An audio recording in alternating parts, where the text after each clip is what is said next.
In this video, you'll learn all about the infinitive and conjugation.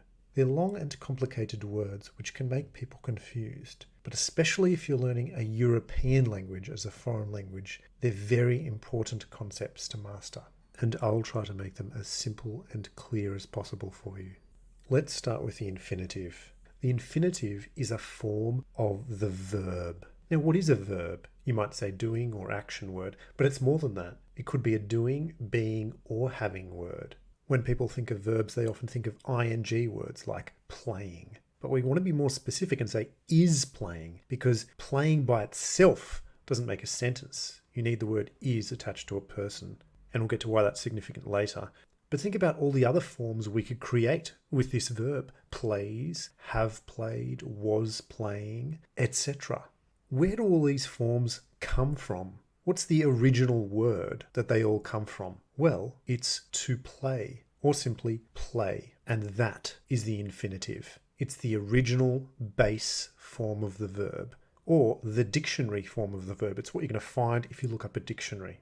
We're not going to go too much into why it's called the infinitive, but here's one helpful way to remember it. The infinitive, the original form of the verb, can create or generate an almost infinite number of forms. Think about that, etc. at the bottom of our list. Let's do a couple of more examples. And I want you to think about what the infinitive is for these verbs. In the second column, we have goes, are going, have gone, went, have been going, etc. Where do these verbal forms come from? The infinitive is to go or go. The third column has was, have been, were being, had been, etc.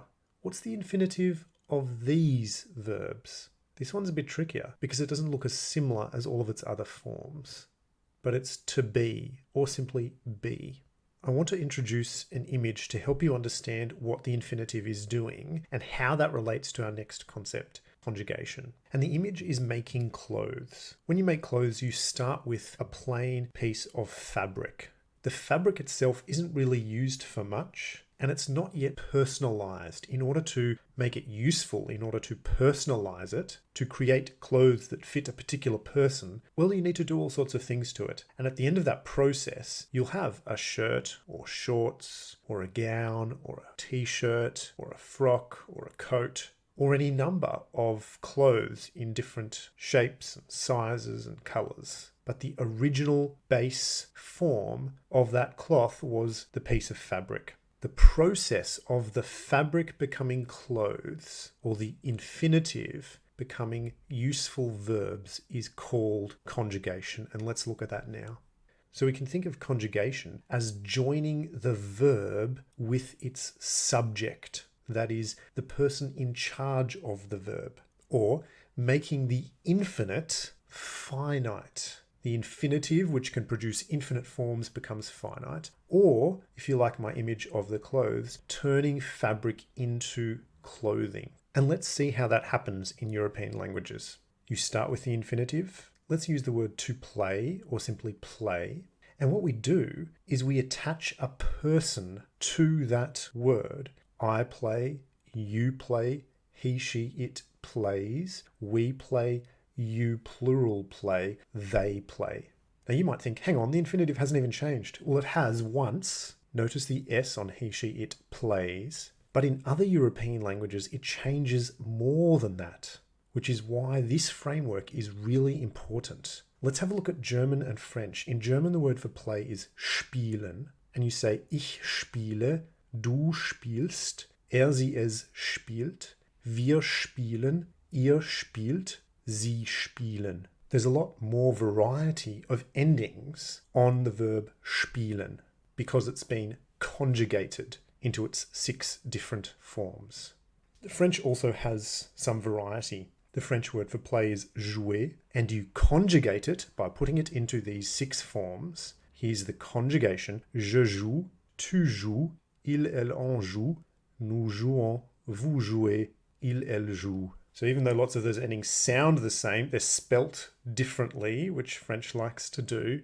And so we can notice how conjugation, while it's not very important, in English, because you're only really adding one S in the present tense, is very important in other European languages. In German, you have these present tense endings est, ent, en, and in French, eese, ons, ez, and ent, which you simply need to speak the most basic sentences. To use the fabric, you need to turn it into something usable, something useful for a particular person. Now let's look behind the scenes a little bit at the framework that we're using here. We have 6 different rows. You may have noticed that the first 3 rows are singular. In each of them, you're only talking about one person, I, you, or he, or she, or it. But the second 3 rows are plural. There's more than one person. We, you, plural, a group of people you're talking to, or they. Singular and plural belong to the category of number. This difference is not really that important when you're learning English conjugation, but it is obviously in German and French because the singular endings are different to the plural endings. And in particular for English speakers, the you, which is one person, has a different ending to the you that is more than one person. The second thing to notice about this framework is this pattern,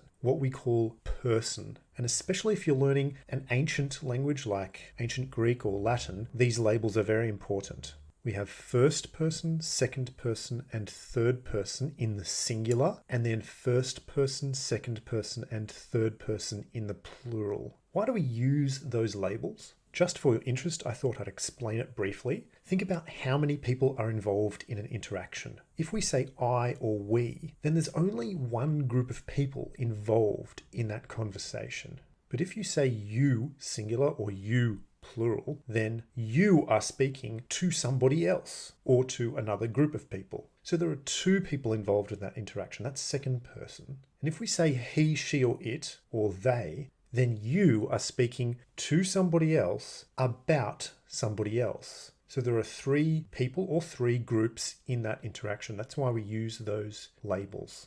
I hope that that explanation is helpful to you and that you can now understand these words and use them regularly in your language learning.